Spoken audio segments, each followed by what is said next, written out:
Friends, मैं हूं आपका दोस्त Narendra Maheshwari. How to deal with FOB export shipment की ये क्लास 4 है। आज के इस वीडियो के अंदर हम बात करने वाले हैं कि एफओबी शिपमेंट के अंदर कौन कौन से जो है वो चार्जेस इंक्लूड होते हैं और एफओबी शिपमेंट में फ्रेट कौन पे करता है और कौन से चार्जेस जो है एक्सपोर्टर को पे करने पड़ते हैं और कौन से चार्जेस जो है वो इंपोर्टर पे करता है। तो आज की इस क्लास 4 के अंदर ये तमाम चीज़ें डिस्कस करने वाले हैं पूरी डिटेल के साथ। तो लाजमी पूरी वीडियो जो है वो आपने कंप्लीट देखनी है ताकि ये जो कॉन्सेप्ट है आपके जहन के अंदर क्लियर हो सके। इससे पहले जो है हम मजीद 3 और क्लासेस जो है वो बना चुके हैं। इसी तरीके से क्लास 1 के अंदर हमने बात की थी कि फ्रेट फॉरवर्डर जो है वो कौन अरेंज करता है और कैसे जो है फ्रेट फॉरवर्डर से डील की जाती है। और इसी तरीके से क्लास 2 के अंदर हमने बात की थी कि एफओबी शिपमेंट में कस्टम क्लियरेंस करवाना किसकी रिस्पॉन्सिबिलिटी होती है, इंपोर्टर की या एक्सपोर्टर की। और क्लास 3 के अंदर जो है हमने बात की थी कि एफओबी शिपमेंट के अंदर बीएल कौन इशू करवाता है, बीएल इशू करवाने के लिए कौन कौन से डॉक्यूमेंट जो है वो रिक्वायर्ड होते हैं और किन चीज का हमें ख्याल रखना चाहिए बीएल इशू करवाते वक्त। इन तीनों क्लासेस के जो वीडियोस हैं वो इस वीडियो के डिस्क्रिप्शन के अंदर नीचे दिए हुए हैं। अगर आपने ये 3 वीडियो नहीं देखे तो इन तीनों वीडियोस को भी आपको लाजमी देखना चाहिए अगर आपने अभी तक इन वीडियो को नहीं देखा, ताकि एफओबी शिपमेंट को आप अच्छे से हैंडल कर पाओ।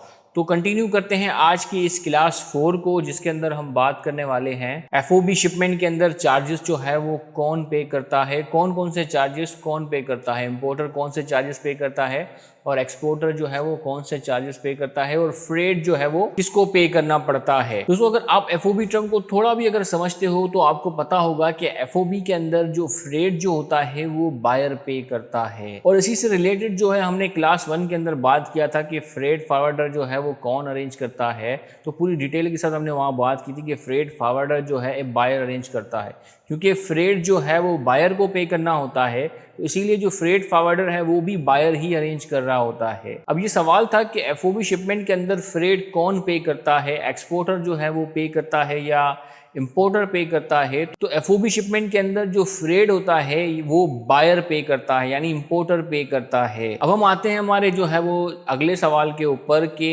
एफओबी शिपमेंट के अंदर कौन कौन से चार्जेस जो है वो इंक्लूड होते हैं। अगर आप किसी भी बायर के साथ एफओबी शिपमेंट के अंदर डील करते हैं तो कौन कौन से चार्जेस उसके अंदर जो है आपको इंक्लूड करने पड़ेंगे या कौन से चार्जेस जो है एक एक्सपोर्टर को पे करने पड़ेंगे। देखिए दोस्तों, जब भी आप एक्सपोर्ट का बिजनेस स्टार्ट करते हो और मार्केटिंग स्टार्ट करते हो और आपके पास इंक्वायरी आना शुरू हो जाती हैं, आपको जो है प्राइस के बारे में जो है इंक्वायरी भेजी जाती है कि भाई हमें जो आपका प्रोडक्ट है उसकी प्राइस कंफर्म करें। अब वो कोई भी टर्म्स हो सकती है, सीएनएफ के अंदर भी वो आपको पूछ सकता है, एफओबी के अंदर भी पूछ सकता है और सीआईएफ के लिए भी जो है वो इंक्वायरी कर सकता है। ये जो पूरी सीरीज चल रही है, क्लासेस चल रही हैं, वो एफओबी शिपमेंट को लेकर चल रही हैं। पूरी डिटेल में जो है एफओबी के बारे में बात कर रहे हैं, तो यहाँ पर भी हम एफओबी के बारे में ही बात करेंगे। लेकिन दोस्तों, प्राइस कैलकुलेट करना किसी भी प्रोडक्ट का जो है हम ऑलरेडी एक वीडियो के अंदर बता चुके हैं एफओबी के हवाले से कि एफओबी की शिपमेंट के अंदर प्राइस कैलकुलेट कैसे की जाती है, कौन कौन से चार्जेस जो है आपको इंक्लूड करने होते हैं। देखिए दोस्तों, यहाँ पे बहुत सारे हमारे ऐसे दोस्त हैं जिनको ये गलत फहमी होती है कि एफओबी शिपमेंट के अंदर जो है शिपिंग से रिलेटेड जितने भी चार्जेस होते हैं वो बायर पे करता है। तो दोस्तों, ये उनकी गलत फहमी है, ऐसा बिल्कुल भी नहीं होता। शिपिंग के अंदर जो है ओशियन फ्रेट के अलावा और भी काफ़ी सारे जो है वो लोकल चार्जेस होते हैं। और वो कौन कौन से लोकल चार्जेस होते हैं और वो लोकल चार्जेस कौन पे करता है, एक एक करके जो है इसको एक्सप्लेन करने की कोशिश करते हैं। देखिए दोस्तों, जो शिपिंग कंपनी आपको सर्विसेज प्रोवाइड कर रही होती है तो वो आपसे जस्ट ओशियन फ्रेट जो है, जो किराया होता है वेसल का, वो नहीं ले रही होती है। इसके अलावा भी छोटे छोटे जो उनके एक्सपेंसेस हैं वो जो है ले रही होती है आपसे। और वो कौन कौन से एक्सपेंसेस होते हैं और कितने एक्सपेंसेस होते हैं। दोस्तों, जो ओशियन फ्रेट के अलावा जो शिपिंग कंपनी आपसे ले रही होती है उसको लोकल चार्जेस कहते हैं। तो वो लोकल चार्जेस के अंदर कौन कौन सी चीज़ें आती हैं और कितने कितने डॉलर्स के वो चार्जेस होते हैं, अब हम बात करते हैं इसके ऊपर। देखिए दोस्तों, एक चीज़ यहाँ पे अच्छे से आप समझ लें कि जो आपका बायर है वो जस्ट ओशियन फ्रेट जो है वो पे करेगा। बाकी जितने भी लोकल चार्जेस हैं यहाँ पाकिस्तान के अंदर बीएल कलेक्ट करते वक्त जितने भी लोकल चार्जेस यहाँ पर होंगे वो तमाम के तमाम एक एक्सपोर्टर पे करता है, बायर जस्ट ओशियन फ्रेट जो है वो पे करता है। और बहुत सारे हमारे दोस्त हैं ये मिस्टेक कर रहे होते हैं यहाँ पर, जब वो कॉस्टिंग कर रहे होते हैं प्रोडक्ट की जो है वो प्राइस कैलकुलेट कर रहे होते हैं, यहाँ पर ये चीज़ वो मिस कर देते हैं। उनके जहन में यही चीज़ होती है कि शिपिंग से रिलेटेड जितनी भी जो खर्चे हैं वो बायर खुद पे करेगा, ऐसा नहीं होता। और उनको जो है वो परेशानी होती है बाद में, और बाद में फिर वो लड़ रहे होते हैं कि ये तो FOB की शिपमेंट है, ये तो चीज़ें जो है बायर देगा, हम नहीं देंगे। तो ये चीज़ें क्लियर करने का मकसद यहाँ पर ये है कि लोकल चार्जेस, मैं बार बार आपको कह रहा हूँ, जो लोकल चार्जेस है ओशियन फ्रेट के अलावा वो एक्सपोर्टर पे करता है। अब हम बात करते हैं कि लोकल चार्जेस में कौन कौन से चार्जेस जो है वो आते हैं। देखिए दोस्तों, लोकल चार्जेस जो है वो काफ़ी किस्म के होते हैं। तो सबसे पहले मैं मोस्ट कॉमन जो लोकल चार्जेस हैं उनकी मैं बात करूंगा, वो 5-6 ही हैं जो मोस्ट कॉमन होते हैं, जो तकरीबन सबसे ही लिए जाते हैं। इसके बाद मजीद जो और भी हैं वो भी मैं बात करूंगा कि कौन कौन से जो है वो लोकल चार्जेस होते हैं। अब देखिए चार्जेस कितने होते हैं ये बताना बड़ा मुश्किल है, क्योंकि हर शिपिंग कंपनी के अपना ही जो है वो रेट होते हैं। रेट को जो है वो टैरिफ कहते हैं, यानी वो उनके अपना ही टैरिफ होते हैं। हर शिपिंग कंपनी के डिफरेंट रेट होते हैं। मैं जो है वो एवरेज बता रहा हूँ कि इतने अमूमन होते हैं, मैं एवरेज आपको बता रहा हूँ। ये जो है डॉलर्स के अंदर जो है हमसे ले रहे होते हैं पैसे। सबसे पहले जो सर्विस चार्जेस जो है वो लेते हैं। सर्विस चार्जेस के जो है कोई $10 लेता है, तो कोई $15 लेता है, कोई $20 लेता है। तो मोस्ट कॉमन जो है वो $10 ही होता है। सर्विस चार्जेस के अलावा डॉक्यूमेंटेशन चार्जेस होते हैं। डॉक्यूमेंटेशन चार्जेस के जो है मोस्ट कॉमन जो है वो $60 चार्ज किए जाते हैं। और लोलो चार्जेस होते हैं। लोलो चार्जेस के जो है कोई ₹2500 लेता है, तो कोई ₹2200 लेता है। डिफरेंट शिपिंग कंपनीज के अपने टैरिफ हैं। और सील चार्जेस हैं, जो कंटेनर के गेट के ऊपर सील लगती है, उस सील के चार्जेस जो है वो $5 लिए जाते हैं। इसके बाद CRO चार्जेस हैं, उसके $10 जो है वो लिए जाते हैं। तो ये 5 जो है मोस्ट कॉमन जो है वो लोकल चार्जेस हैं जो एक एक्सपोर्टर को पे करने पड़ते हैं। और अगर इनको टोटल करें तो $100 के लगभग जो है इनकी अमाउंट बनती है। तो एवरेज जो है आप ज़हन में रखें कि जब आप कॉस्टिंग कर रहे होते हो किसी भी प्रोडक्ट की, तो आपने जो है इन चार्जेस को भी ध्यान में रखना है। ये $100 बन रहे हैं, तो आपने जो है वो $200 रखकर जो है प्राइस कैलकुलेट करनी है, ताकि जो है बाद में जो है ये इंक्रीज हो तो कोई इशू ना हो आपके लिए। तो $100 बन रहे हैं तो $200 रख के जो है प्राइस कैलकुलेट करें, और जो भी बन रही है वो आप बायर को दें।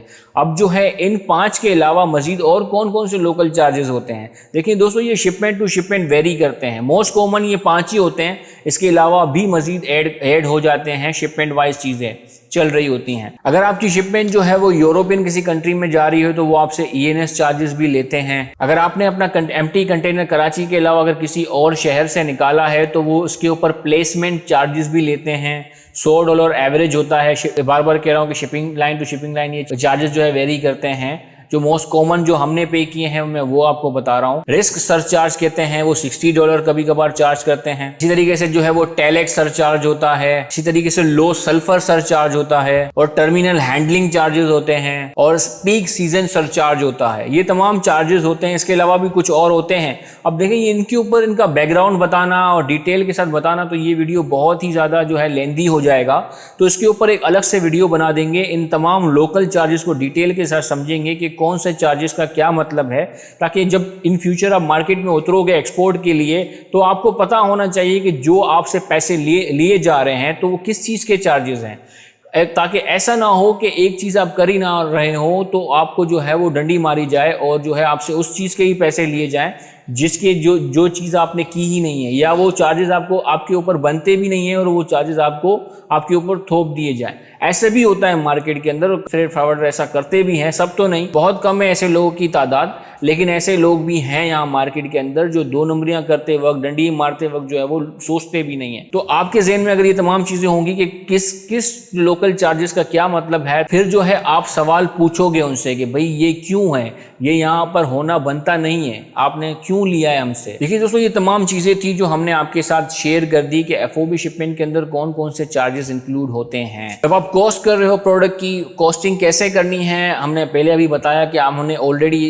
कॉस्टिंग जो है वो निकालने के ऊपर FOB शिपमेंट की कैसे आप कॉस्ट निकालोगे उस प्रोडक्ट की, उसके ऊपर एक वीडियो बनाया हुआ है। वो वीडियो बनाया हुआ है। तो उसके अंदर जो है ये जो लोकल चार्जेस हैं जो $200 हैं वो भी आप वहाँ पर ऐड कर दोगे कॉस्टिंग निकालते वक्त, क्योंकि ये भी जो है आपका खर्चा एक्सपेंस है।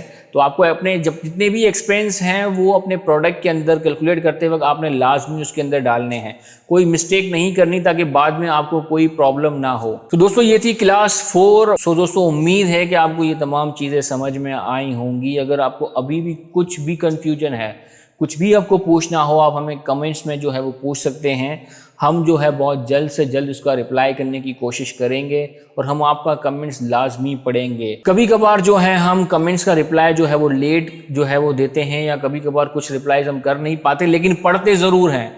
तो आपने जो है जो भी सवाल है आपका, आपने वो कमेंट्स में कर देना है। अगर आपका सवाल जो है वो मोस्ट कॉमन होता है तो हम उसके ऊपर भी वीडियो बना देते हैं। तो आपने सवाल ज़रूर पूछना है हमसे, हम उसका जवाब देने की कोशिश करेंगे, या आपकी जो टॉपिक है उसके ऊपर वीडियो बना देंगे ताकि जो है सब लोगों का वो फ़ायदा हो जाए। तो दोस्तों हमारी जो नेक्स्ट और लास्ट क्लास होगी इस टॉपिक के ऊपर कि how to deal with FOB export shipment के ऊपर, वो क्लास 5 होगी। और क्लास 5 के अंदर जो है हम बात करेंगे एफओबी शिपमेंट के अंदर जो है एक एक्सपोर्टर की क्या क्या रिस्पॉन्सिबिलिटीज़ होती हैं और एक इंपोर्टर की क्या क्या रिस्पॉन्सिबिलिटीज़ होती हैं। तो ये तमाम चीज़ें डिटेल के साथ बात करने वाले हैं क्लास 5 के अंदर। तो दोस्तों अगर अभी तक आपने हमारे चैनल को सब्सक्राइब नहीं किया तो काइंडली हमारे चैनल को सब्सक्राइब करें ताकि मज़ीद इस तरह के इन्फॉर्मेटिव वीडियोज़ के नोटिफिकेशन आप तक पहुँचते रहें। अपना बहुत बहुत ख्याल रखिएगा। अल्लाह हाफ़िज़।